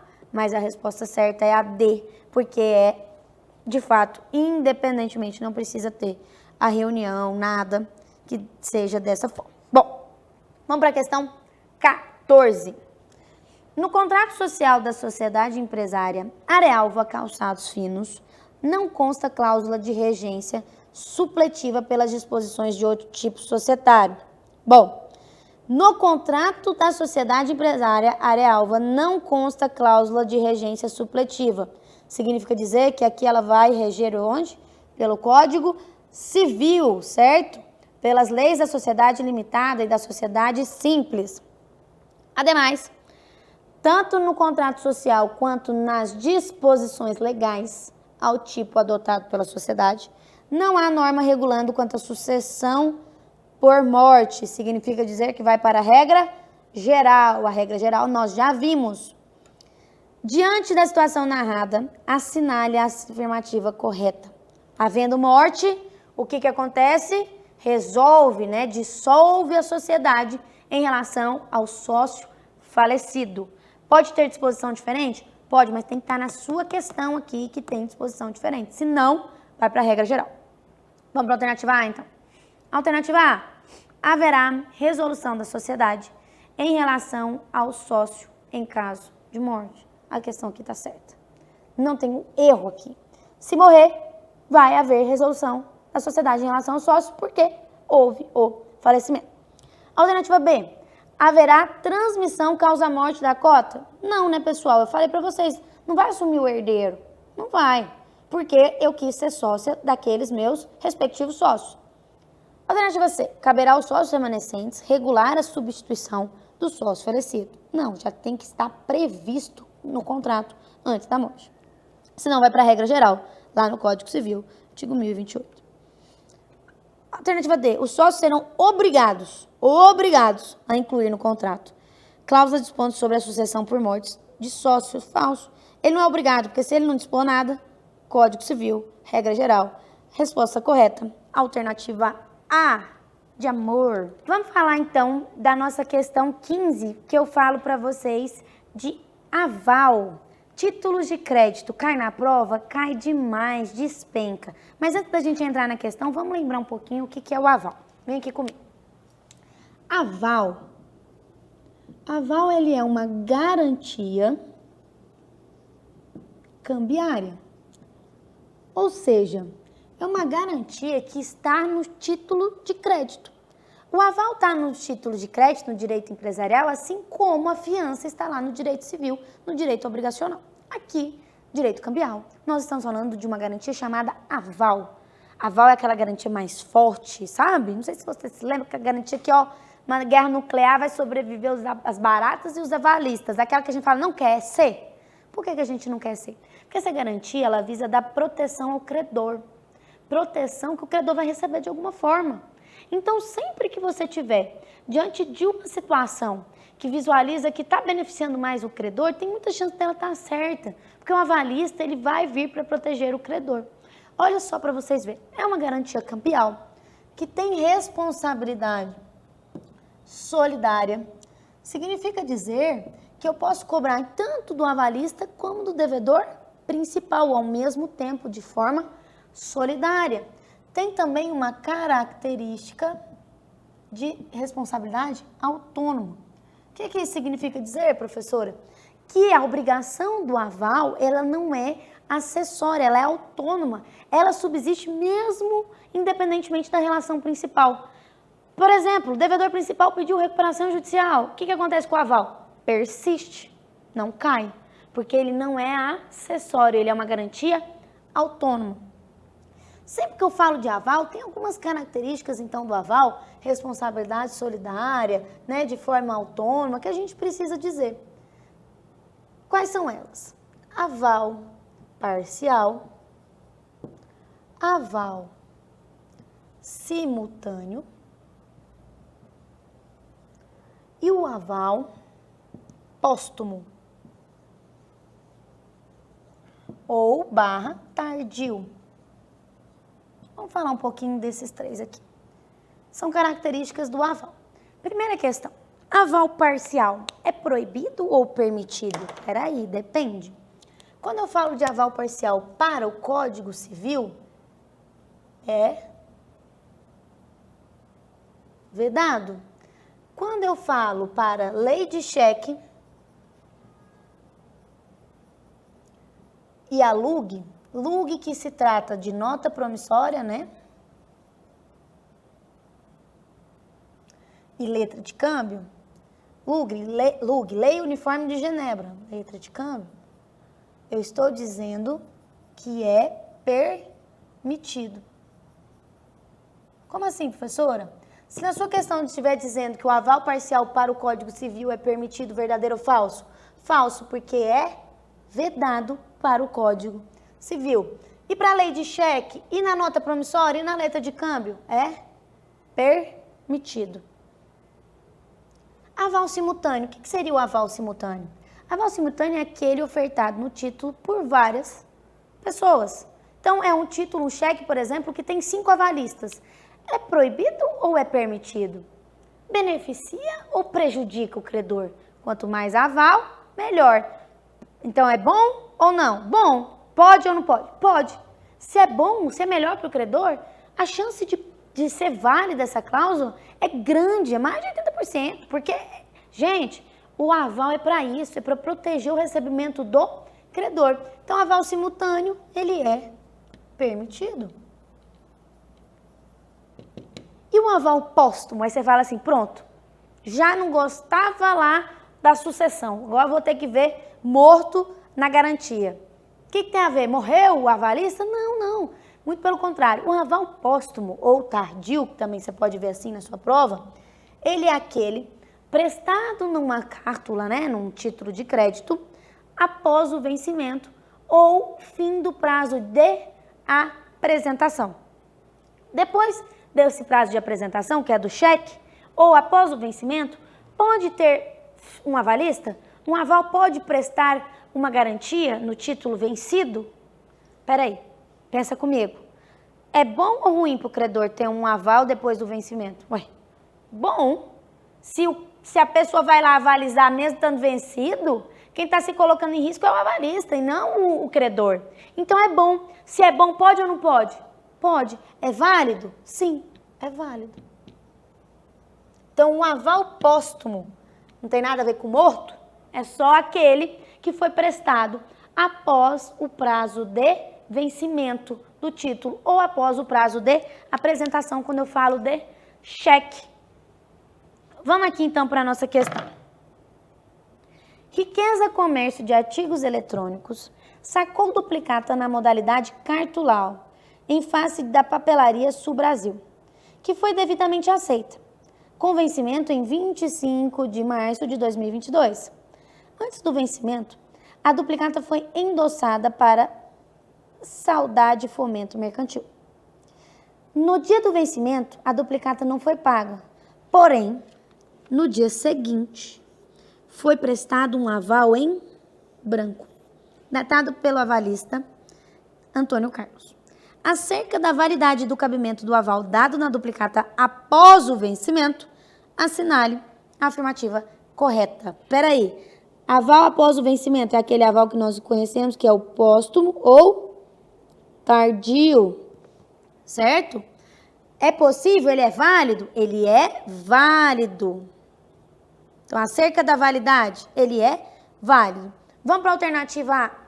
É nulo o aval após o vencimento na duplicata por vedação expressa no Código Civil. Bom, a gente já viu que não é nulo, né? E por vedação expressa, então, o Código Civil quer prejudicar o credor? Errado, né? Vamos para a alternativa B. É válido o aval na duplicata após o vencimento? Verdadeiro. Desde que o título ainda não tenha sido endossado na data da prestação do aval? Falso. Independentemente dele ter sido endossado ou não, não me importa, não me importa. Ele pode ter sido endossado para 10 pessoas. Se for ter um aval após a data do vencimento, tá ok, pode ter esse aval. C. É nulo o aval na duplicata cartular. Fácil, a gente já sabe, né? Sendo permitido apenas na duplicata escritural e mediante registro perante o agente escriturador. Não, você está dificultando demais os títulos de crédito, que não é essa dificuldade toda. Prova. Vamos para a alternativa D. É válido o aval dado na duplicata antes ou após o vencimento? Verdadeiro. Por previsão expressa na lei de duplicatas. Alternativa certa é a D, porque está beneficiando mais também o credor. É válido o aval dado na duplicata antes ou após o vencimento, por previsão expressa na lei de duplicatas. Vamos aqui para a questão número 16. Pessoal, questão número 16, eu falo que a gente sempre tem que desenhar, porque senão ela é muito difícil da gente acertar. Por qual razão? Toda questão de títulos, volta aqui para mim, eu explico em sala que se a gente não desenha sobre responsabilidade, Lá no final da questão, a gente esqueceu quem que passou para quem que é aval de quem que... Não tem como lembrar, é humanamente impossível. Então faz um desenho básico do lado da questão, rapidinho, que você vai acertar. Vamos ver aqui. Antenor subscreveu uma nota promissória. Quem que subscreveu? O antenor. Certo? Vou até colocar aqui. Vou apagar e vou colocar em outro lugar. Borracha. Vamos fazer esse. Caneta. Antenor aqui. Antenor subscreveu uma nota promissória. Certo? Para cá eu vou colocar os beneficiários. E para baixo eu vou colocar os avalistas. Aqui no quadro comigo. Antenor subscreveu uma nota promissória no valor de R$12.000, pagável em 16 de setembro de 2021. A obrigação do subscritor, quem que é subscritor? O antenor, foi avalizada por Belisário. Avalista a gente coloca aqui embaixo. O Belisário também tem um avalista, que é o Miguel. E esse tem como avalista o Antônio. Após o vencimento, caso o avalista Miguel, quem que pagou? Miguel, venha pagar o valor da nota promissória ao credor, assinale a indicativa, assinale a opção que indica as pessoas que poderão ser demandadas em ação de regresso. Bom, pessoal, volta aqui para mim. A gente vai fazer a volta. Da mesma forma do endosso, a gente faz a volta do avalista. A gente vê isso muito em sala. Então, vamos fazer a volta do avalista. Contra quem que o avalista pode entrar com ação de regresso? Vamos aqui comigo. Se eu estou falando de Miguel, eu estou falando que ele pode entrar com ação de regresso contra o Belisário, sim ou não? Sim. Ele pode entrar contra o Antenor, sim ou não? Sim. Ele pode entrar contra o Antônio aqui para baixo? Não. Ele vai entrar contra o avalista dele? Óbvio que não. Ele tem que fazer a volta da cadeia de avalistas. Então, a gente já sabe que ele pode entrar contra o Antenor, certo? E contra o Belisário. Esses dois aqui. 1, 2. São essas as questões que tem que me estar corretas. Ó, pessoal, vem aqui pra mim. Questão de títulos, se você não escrever, você não consegue fazer. Tá? Não consegue mesmo. Alternativa A, vamos aqui. Alternativa A, ele pode entrar contra Antenor e Belisário, ok? Podendo Miguel cobrar de ambos o valor integral do título. Tem alguma coisa errada nessa aqui? Não. Responsabilidade do aval que nós vimos agora, solidária. Mas vamos ver a próxima. Ele pode cobrar de Belisário e de Antônio? Não, claro que não. Podendo Miguel cobrar de ambos apenas a cota parte de valor do título? Não. Ou melhor, Miguel pode cobrar de Antônio. Antônio, sempre que você vê o Antônio já está errado, porque ele não vai poder cobrar do próprio avalista dele. Podendo Miguel cobrar do primeiro o valor integral e do segundo apenas a cota parte do valor do título? Falso, né? Alternativa D. Antenor. Podendo Miguel cobrar dele o valor integral.